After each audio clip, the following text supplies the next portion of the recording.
Si apre l'estate dei grandi concerti e musical in Piazza San Marco a Venezia. Fino a domenica 13 luglio si esibiranno in una delle cornici più belle e suggestive del mondo artisti di fama internazionale.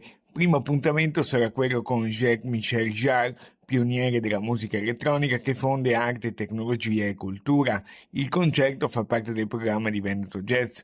Tutte e 5 le serate inizieranno alle ore 21. Vera è la società a braccio operativo del Comune di Venezia che ha curato la parte logistica e organizzativa di questi eventi. Piazza San Marco sarà con una capienza ridotta e riservata a soli 5.000 posti per evitare così le grandi invasioni, cui si aggiungono circa altri 1.000 posti dei caffè storici della Piazza San Marco.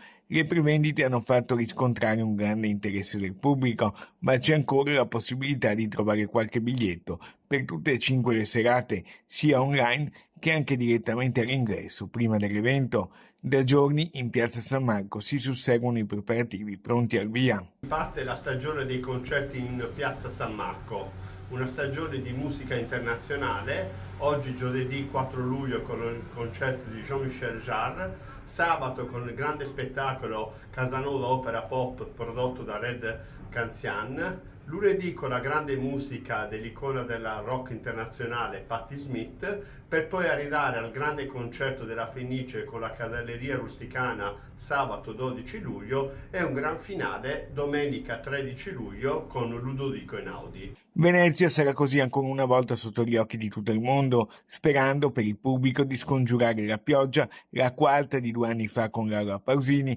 ma anche il troppo caldo. 5 serate magiche per tutti i veneziani, ma anche turisti italiani e anche dall'estero. Nel calendario anche lo spettacolo Casanova Opera Pop del trevigiano Red Canzian. 5 concerti, 5 appuntamenti che riempiranno il più grande e più bel salotto della città di Venezia, Piazza San Marco, in un modello consolidato tra sostenibilità e offerta di qualità. E allora che lo spettacolo abbia davvero inizio.